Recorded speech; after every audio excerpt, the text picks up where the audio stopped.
저는 투엘 감독이 오고 다이어 데리고 와서 다시 다이어가 볼게. 다 점령군. 내가 역으로 이제 주장 달고 내가 너 나갈 때 웃었지. 자, 토트넘의 최근 성적이 한마디로 표현 죄송합니다. 꼬라박고 있습니다. 실제로 꼬라박고 있다는 게 맞죠. 4연패를 했으니까. 아, 진짜 이번 그 북런던 더비 첼시, 리버풀, 그다음 번리전 이후에 또 맨시티 이렇게 정말 어떻게 보면 우승팀은 토트넘이 정한다. 뭐 이런 밈이 있었잖아요. 그렇죠. 뭐 킹메이커다. 네, 잉글랜드 영국 쪽에 그 밈이 있었습니다. 손흥민 선수가 이렇게 트로피 앞에 서 있고 그 앞에서 그렇죠. 뭐 이렇게 아스날, 리버풀, 뭐 맨시티 더브라이너, 이런 선수들이 살라 뭐 있겠다. 이런 무릎 꿇고 선수들. 앉아있는. 네. 그 사진이 좀 그 유명해졌었죠. 사진이 지금 좀 조롱을 당하고 있죠. 그렇죠. 어쨌든 네. 다 승점 3점을 골고루 나눠주고 있는 상황이 돼버렸으니까 맨시티만 남았고. 그렇습니다. 그렇다 보니까 정말 겨울까지만 해도 칭송의 대상이었던 포스테코글루 감독의 입지가 지금 뭐 잘라야 되네 마네 뭐 이런 얘기들이 국내에서뿐만 아니라 현지에서도 좀 나오기 시작을 했는데요. 그래서 준비했습니다. 지금 이 시점에 포스테코글루 감독은 정말 잘려야 될 정도의 이 졸장이냐. 그렇죠. 네. 이게 다른 감독들이랑 비교해봤을 때 어느 정도 성적을 하고 있는 거냐라는 걸 한번 비교해보고자 마련해봤습니다. 자, 그래서 저희가 포체티노 감독부터 손흥민 선수가 경험한 토트넘 감독들을 기준으로 한번 쫙 정리를 해봤는데요. 그 감독들의 토트넘 첫 시즌. 포체티노 아, 감독의 경우는 그렇죠. 첫 시즌에 손흥민 선수가 없었지만 그 감독의 첫 시즌, 다 첫 시즌끼리만 비교를 해봤습니다. 그렇습니다. 포체티노 감독 2014년에 부임을 했습니다. 그 사우스햄튼에서 나름 성과를 내면서 냈었죠. 빌라스 보아스 감독이 물러나고 셔우드 감독 체제로 가고 있던 토트넘에 이제 부임을 했는데 그 당시 어땠죠? 그렇죠. 부임 직전 시즌 성적을 얘기해보면 리그 6위였습니다. 승점 69. 그리고 FA컵 3라운드, 뭐 리그컵 8강 떨어졌고 유로파리그 16강. 사실 뭐 크게 특출난 성적은 아니었고 대신에 챔피언스 리그를 못 가는 성적 정도로 마무리했습니다. 네, 뭐 지금 토트넘이랑 좀 비슷한 순위권이라고 볼 수 있는. 그렇죠. 근데 우리가 알고 있는 이영표 선수가 있던 시절에 토트넘에서 큰 발전이 없는. 그렇죠. 늘 빅포 네. 바로 뒤에 이제 5, 6위 정도 하는 그 정도 그렇죠. 수준으로 끝난 상태였습니다. 가레스 베일이 있을 때 챔피언스리그 바짝 갔다가 다시 옛날 토트넘으로 돌아온. 그 이 시즌이 바로 베일이 떠난 첫 시즌이었죠. 네. 13, 14 포체티노 감독 부임 직전 시즌. 그렇죠. 그랬다가 이제 포체티노 감독이 처음 왔을 때는 그래도 조금 나아졌습니다. 그렇죠. 뭐 리그컵 일단 결승까지 올라가서 준우승을 했었고 네. 뭐 다른 대회 성적은 뭐 애매했지만 그리고 또 승점 자체가 리그가 지난 시즌보다 그 직전 시즌보다 더 높진 않았지만 순위는 한 계단 올라갔습니다. 그렇습니다. 리그 5위로 마무리했었습니다. 첫 시즌에 이제 모든 대회 통틀어서 57경기를 이때 경기를 많이 치렀어요. 리그컵 네. 결승까지 올라가고 하면서. 참가한 모든 대회에서 좀 그런 성과를 냈기 때문에 승률이 51%니까 그렇게 높진 않았네요. 네. 근데 이게 뒤 감독들을 보시면 그래도 이 정도면 뭐 나쁘지 않다라고도 할 수 있는데 또 이 컵 대회를 어차피 컵 대회는 승점이 따로 계산이 안 되지만 특히 토너먼트 같은 경우에는 그냥 다 포함해서 그냥 비교를 위해서 경기당 득점, 실점, 뭐 승점 이런 경기당으로 따져봤을 때 경기당 승점이 1.74점 정도, 뭐 승률이 51%고 이 정도 성적을 기록했습니다. 네, 경기당 1.6골 정도씩을 넣었던 상대적으로 네, 뭐 골을 그렇게 많이 넣었던 축구를 하진 않았었고 저희가 이제 각 감독들의 첫 시즌만 비교를 해보고 있습니다. 왜냐하면 포스테코글루의 첫 시즌이 이 정도면 과연 잘릴만 한가 뭐 이런 얘기를 해야 되니까. 그리고 그 다음으로 무리뉴 감독 2019년에 그렇죠. 11월에. 포체티노 감독이 A매치 기간에 잘리면서 곧바로 무리뉴 감독이 선임이 됐고요. 사실 이건 부임 직전 시즌을 비교하는 게 무리뉴 감독한테 조금 그 가혹한 게 부임 직전 챔피언스리그 준우승했던 시즌이었습니다.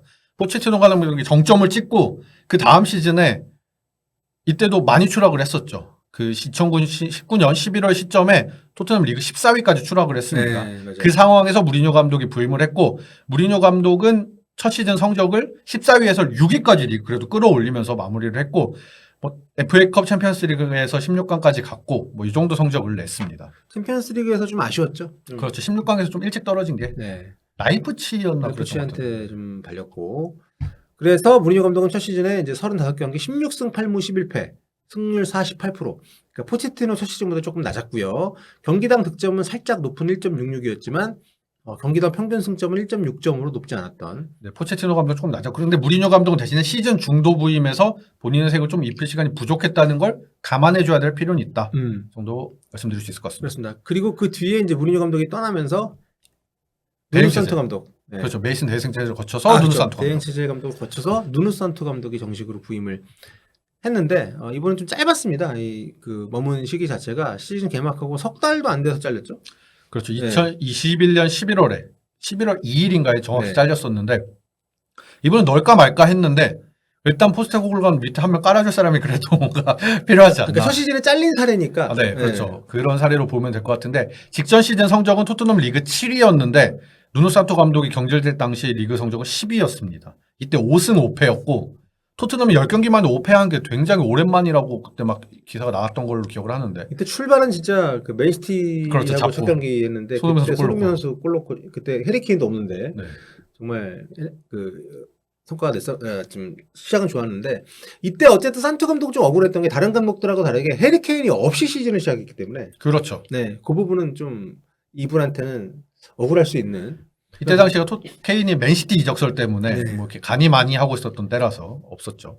그리고 사실 산토 감독이 오면서부터 팬들한테 별로 지지를 많이 못 받았기 때문에 그렇죠. 네, 그런 것들도 좀 있었던 것 같고 아무튼 총 17경기 하고 아웃이 그렇죠. 됐습니다.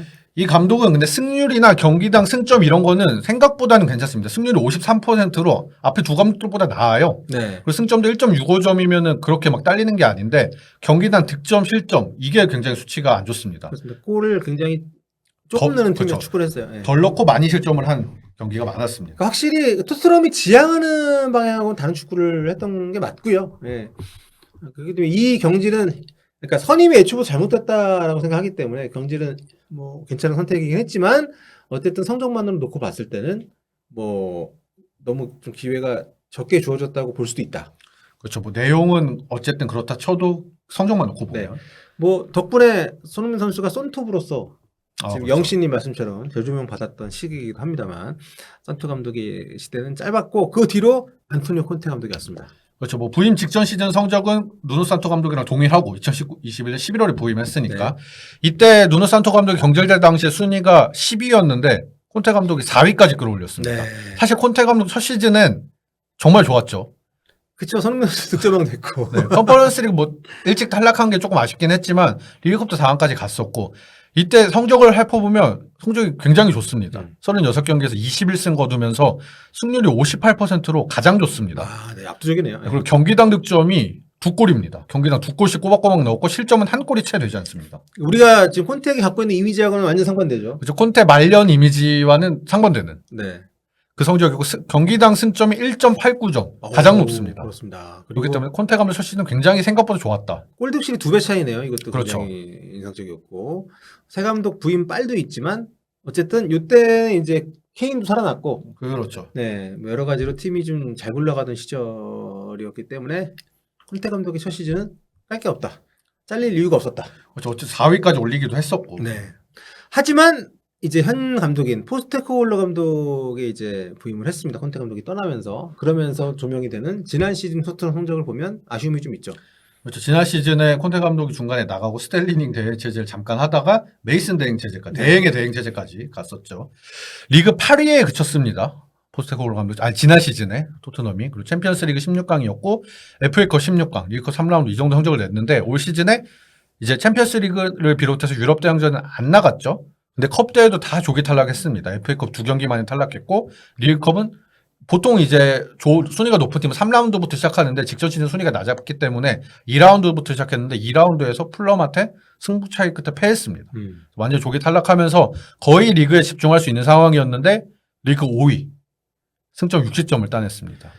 뭐 승률이 53%니까 그래도 나쁘진 않았다고 볼 수 있는. 그렇죠. 뭐 경기당 득점도 1.87로 콘테 감독 이후로 다음으로 가장 높습니다. 그리고 경기당 승점 자체도 1.76점으로 높은 편이고, 근데 포스테코글루 감독은 앞에 감독들에 비해서 여름을 그대로 온전히 다 소화했다는 점, 그리고 챔피언스리그나 유럽 대항전의 영향을 받지 않고 온전히 리그에 집중할 수 있었던 상황이었다는 점, 그리고 컵 대회를 다 조기 탈락했다는 점에서 조금 감안해야 될 요소가 있지 않나. 출발이 상당히 좋았기 때문에 요 성적도 그나마 최근에 많이 깎인 거잖아요. 그렇죠. 그렇기 때문에 너무 뭐랄까 이 야누스적인 시즌이 아, 아닌가. 그렇죠. 완전히 달라진. 네. 그렇기 때문에 요거를 요 지표만으로 보기에는 좀 뭐랄까 이해가 안 되는 측면이 있는 거죠. 이것만 봤을 때는 그렇죠. 경질될 이유가 없는데 문제는 최근 이 겨울 지나고 난 이후에 워낙 성적이 안 좋기 때문에 토트넘이 아예 그냥 시즌 내내 요 정도 성적을 평균적으로 해서 뭐 3위, 5위를 왔다 갔다 하다가 이렇게 됐으면 오히려 덜 했을 수도 있는데 뭐 네. 케인도 나갔고 이런 걸 감안해서 그 정도면 8위였던 팀인데 라고 할 수 있는데 이게 막 올라가다가 쭉 말 그대로 꼬라박는 게 나오다 보니까 더욱이나 비판을 받고 있는 게 아닌가. 네. 손흥민 선수를 지도했던 토트넘 감독들, 토트넘 부임 첫 시즌에서의 성적을 놓고 봤을 때 과연 포스테코글루 감독은 어떤 급이냐?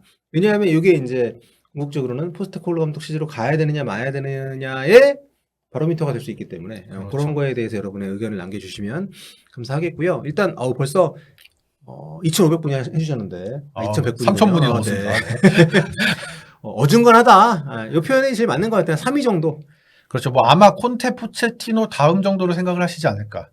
그렇죠. 3위라는 얘기는. 무리뉴나 콘테 감독 같은 경우에 좀 중도에 부임을 했기 때문에 네네, 첫 뭐. 시즌 여러 가지 변수가 있긴 하지만 어쨌든 그 두 사람에 비해서 콘테하고 포체티노에 비해서 출발이 좋지 않은 것은 맞는 것 같고 무엇보다 시즌으로 놓고 보면 그런데 최근에 어떤 그 흐름으로 봤을 때는 워낙 안 좋으니까 그렇죠. 이 시기면 벌써 지금 4연패잖아요.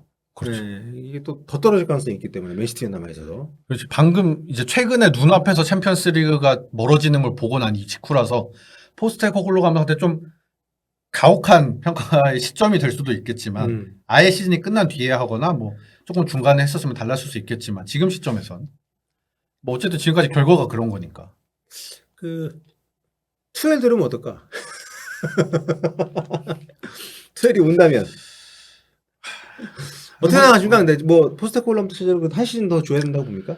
저는 그 몇 주 전에 이우영 아나운서랑 했을 때도 그랬는데 챔피언스 리그 저는 굉장히 그때부터 부정적인 입장이었지만 챔피언스 리그를 설사 따지 못한다 출전권을 확보하지 못한다고 하더라도 한 시즌은 더 봐야 되지 않나. 적어도 반 시즌은 더 봐야 되지 않나. 그래서 저는 반 시즌 동안 봐야 될 건 성적보다도 좀 어떤 개선의 여지? 지금 문제점을 지적받고 있는 것들이 있잖아요. 네. 그 여름을 거치면서 개선할 수 있는가. 지금 보면 경기당 득점은 굉장히 좋거든요. 네. 올 시즌에. 첫 시즌에. 근데 경기당 공격적으로는 뭐 실점이 1.58로 가장 높습니다. 실점이. 저런 지점들 같은 것들을 개선할 수 있냐. 저게 이제 너무 공격 일변도 또 문제점을 지적받는 뭐 플랜 A에 집중하는 이런 것들 때문에 실점이 많아졌다고 볼 수도 있는데 뭐 그런 것들을 고려해야 되지 않나. 이게 기본적으로 포스테코글루 감독 축구가 하이 리스크 하이 리턴을 네, 그렇죠. 기대하는 약간 좀 비트코인식의 이런 축구를 하고 있는데 매력적이에요. 매력적이고 코인볼. 네. 근데 이제 다만 스쿼드가 두껍지 않고 두껍지 않다 하더라도 너무 지금 선수들을 갈아 쓰다 보니까 쓸름쓸 하다 보니까 그렇죠. 이게 이제 포스테코글루 감독 이전에 있었던 리그 뭐 J리그나 호주 리그나 스코틀랜드 리그 같은 경우는 사실 강팀들의 수가 적잖아요. 그래서 어느 정도 안배를 할 수 있단 말이에요. 이게 뭐 이 경기 선수들이 뛰면서도 다 똑같이 정경기에 나오더라도 매 경기 정말 자기들이 갈아놓고 막 그렇게 뛰지 않더라도 승점을 챙길 수가 있는 리그였다고 생각하는데 이 프리미어리그는 다르니까 그렇죠. 네, 여기에 어느 정도 적응을 할 필요가 있다라는 거의 관점에서 보면 첫 시즌에 그래도 자기 철학을 고집이라는 표현은 좀 그런 것 같고 자기 철학을 유지하면서 성과를 내고 선수들에게 자기 철학을 입히면서 계속 이제 그 방향으로 가려는 의지를 보여줬다는 점에서는 저는 방향성은 상당히 괜찮다. 그렇죠. 저도 이런 감독이라면 그 정도 자기 스타일이나 신념 같은 건 있어야 되고 그런 점에서라도 오히려 한 시즌을 그래도 더 봐줘야 되지 않나. 네. 이제 본인 처음에 포스테코글루 부임했을 때 우려 중에 하나가 빅리그 경험이 없다는 거였잖아요. 그게 네. 앞서 말씀해 주신 그런 부분에 영향을 미친 게 아닌가 싶은데 이제 빅리그 경험이 1년 생겼으니까 올 여름에 어떻게 준비를 해서 다음 시즌에 사실 첫 시즌은 챔피언스 리그도 안 나가는 마당에 플랜 A만 잘 가다듬어도 성공이라고도 볼 수 있거든요. 그렇죠. 그렇기 때문에 다음 시즌은 경기 수가 더 많아질 거니까 챔피언스 리그는 아니더라도 유로파 리그나 이런 대회를 나가야 되니까 다음 시즌에 특히 초반에 어떤 변화를 보여주느냐를 좀 지켜봐야 되지 않나. 근데 저는 그렇습니다. 이 팀이 지금 관건은 두 가지인 것 같아요. 첫째는 이제 포스테코글루 감독의 융통성. 그렇죠. 이분이 그러니까 이번에 그 아스날전 때 세피스 2골 먹고 기자회견에서 세피스 얘기 나오니까 약간 방어적인 그 자세로 얘기를 했잖아요. 그건 중요한 게 아니다. 더 중요한 게 있다. 세트피스 신경 안 쓰는 것처럼. 근데 막상 최근 경기를 보면 데뷔를 했습니다. 계속 지역 방어만 하다가 코너킥 때 맨마크로 바꿨어요. 이런 식의 변화를 주곤 있는데 전체적인 전술적인 운영면이나 선수 기용면에서도 그런 모습을 보여줄 수 있을지가 첫째 관건이고, 두 번째는 라커룸 장악. 요게 포스테코글루 감독이 오자마자 상당한 강점으로 평가를 받았던 부분이잖아요. 그렇죠. 시즌 중반까지 계속. 모든 선수들이 아무도 묻지 않았는데 감독을 칭송하고 감독과 대화를 나누고 나면 뭔가 깨달음이 있는 어떤 그런 경험들을 했다는 것을 보여줬는데, 최근 토트넘 경기를 보면 굉장히 분위기가 안 좋아요. 일단 서로 실수했을 때 막 화이팅하는 부분도 없고, 그 되게 선수들이 대면대면하고, 또 감독하고 그 현지 보도에서 약간 좀 틈이 있는 것처럼 보도도 나오기 시작을 했기 때문에 이런 부분들을 과연 시즌 초반에 보여줬던 것처럼 제가 다시 휘어잡고 갈 수 있느냐.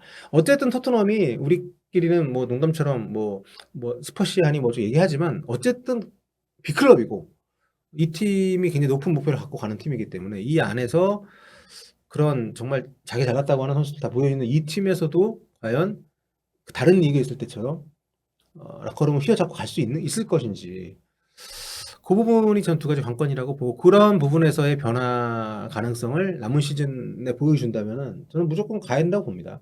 이런 급의 포스테코글루 감독 정도의 이 매력적인 철학을 가진 사람이 흔치 않다고 보기 때문에. 그렇죠. 지금 사실 좀 결과면에서 많이 아쉬운 점이 있어서 팬들의 이렇게 불만이 충분히 쌓일 수 있고, 지금 댓글 반응도 안 좋아요. 네, 저도 만족스럽지 않지만 네.